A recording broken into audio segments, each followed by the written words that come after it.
Hello বন্ধুরা, সবাই কেমন আছো? আবারও নতুন একটি ভিডিওতে তোমাদের জানাই স্বাগত। তোমরা অনেকেই কমেন্ট করেছো যে পাখি দেওয়ার পর আমরা কিভাবে সঠিকভাবে পালন করব এবং কি করা উচিত, কি করা উচিত না। আজকের এই ভিডিওতে তোমাদের এই কয়েকটি গুরুত্বপূর্ণ কথা বলবো। পাখি পালনের ক্ষেত্রে ছোটোবেলা কিভাবে সঠিকভাবে পরিচর্যা এবং পালন করা উচিত, কি করণীয় এবং কি করতে হবে না, সেই বিষয়টি আজকে বলবো তোমাদের এই ভিডিওতে। দেখো, তোমাদের হয়তো অনেকেরই মনে ধারণা যে পাখি বাচ্চা দেওয়ার পরেতেই হয়তো আমরা মেডিসিন ব্যবহার করতে হবে, কখন কি মেডিসিন ব্যবহার করতে হবে, পাখিকে কি খাওয়াতে হবে না খাওয়াতে হবে। কারণ একটি ছোট বাচ্চা শুধুমাত্র ৪৫ দিনে এত বড় হয়, তার মধ্যে কোনো না কোনো কারণ রয়েছে। পাখিটিকে হয়তো শুরুর থেকেই ফার্মে ঢোকানোর পরের থেকেই হয়তো আমাদের মেডিসিন ব্যবহার করতে হবে, কখন কোন মেডিসিন ব্যবহার করতে হবে, বড় হওয়ার জন্য কোন মেডিসিন ব্যবহার করতে হবে, কোন মেডিসিন খাওয়ালে ওজন হবে, এইসব বিষয় আপনারা মাথা থেকে ঝেড়ে ফেলে দিন। আজকের এই ভিডিওতে কয়েকটি গুরুত্বপূর্ণ কথা বলবো। বাচ্চা যখন ছোট থাকে কি করা উচিত এবং কি করা উচিত না, আপনারা মন দিয়ে গুরুত্বপূর্ণ সহকারে ভিডিওটি দেখতে থাকুন। দেখো, তোমাদের শুরুতেই আমি একটি কথা বলি। বাচ্চা যখন ছোট ফার্মে দেওয়া হয়, বাচ্চা যেদিন নামানো হয়, শুধুমাত্র বাচ্চা নামানোর প্রথম 10 ঘন্টা, ফার্মে যখন নামানো হয় প্রথম 10 ঘন্টা আপনারা শুধু বাচ্চাকে চিনি জল খাওয়াবেন। কোনো জল শোধন চলবে না, কোনো কিছু চলবে না।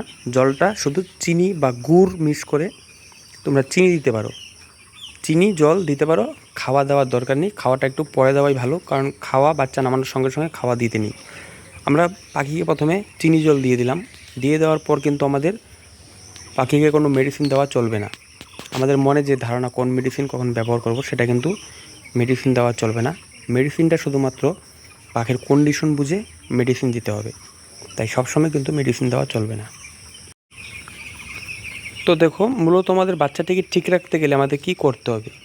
আমাদের করতে হবে বাচ্চা দেওয়ার পর আমাদের জল এবং খাওয়া সঠিকভাবে সঠিক সময় দিতে হবে। এবং এখন যখন গরমের দিন, এই গরমের দিনে জলটা তোমরা বারবার পাল্টে দেওয়ার চেষ্টা করবে। সেই জলটা সঠিকভাবে শোধন করতে হবে। জল শোধন ভালোভাবে হতে হবে 1 নম্বর। সেই জল তোমরা যেভাবে শোধন করো সেইভাবে শোধন করতে হবে, জলটা সঠিকভাবে শোধন করতে হবে। এবং জলে যদি কোনো মেডিসিন থাকে খাওয়ানোর জন্য, কারো অনেক রকমের অনেক মেডিসিন থাকে, সেই মেডিসিনটা অল্প জলের মাধ্যমে তাড়াতাড়ি খাওয়ানোর চেষ্টা করবে। যেমন ড্রিঙ্কারটা ভর্তি করে দিলে হয়তো 5 ঘন্টা যাবে, সেই জায়গাতে জলটা কমিয়ে দিতে হবে, মেডিসিনটা ঠিক রাখতে হবে যাতে 1 ঘন্টায় জলটা শেষ হয়ে যায়। দিনে 4 বার জল চেঞ্জ করে দিবে, তাহলে পাখি বারবার জল চেঞ্জ করে দিলে পাখি তার বারবার বেশি খাবে।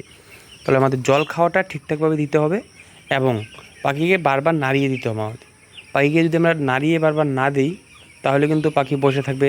তোমাদের সকলেরই জানা আছে, পাখি বসে থাকলে খাবে না। আমাদের পাখিকে 10 মিনিট অন্তর পাখিকে নাড়াতে হবে। জল খাওয়া ঠিকঠাক দিয়ে পাখিকে আমরা যদি নাড়িয়ে খাওয়াতে পারি, এবং আমরা যে ভ্যাকসিনগুলো করি সেই ভ্যাকসিনেশনগুলো সঠিক সময়ে করতে হবে। 7 দিন, 14 দিন, 21 দিন, যে কেউ 3টা ভ্যাকসিন করে, কেউ 4টা ভ্যাকসিন করে। সেই ভ্যাকসিনটা যেভাবে করে উপকৃত, সেভাবে ভ্যাকসিনটা করবে। সেই ভ্যাকসিনেশন সঠিকভাবে করে জল খাওয়া আমরা নাড়িয়ে যদি পাখিকে খাওয়াতে পারি, তাহলে আমাদের কোনো চিন্তা নেই, পাখি সুস্থ হবে।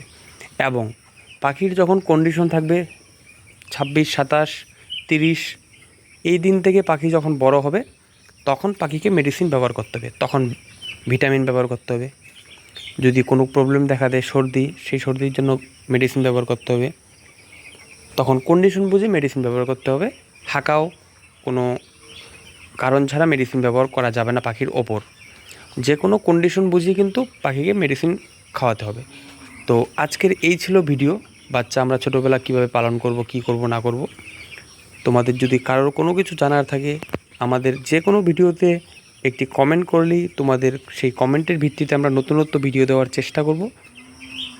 আমাদের পেজটিতে নতুন হয়ে থাকলে পেজটি ফলো দিয়ে, ইউটিউব চ্যানেলে দেখে থাকলে সাবস্ক্রাইব করে পাশে থেকো। ভিডিওটি দেখার জন্য সবাইকে জানাই ধন্যবাদ।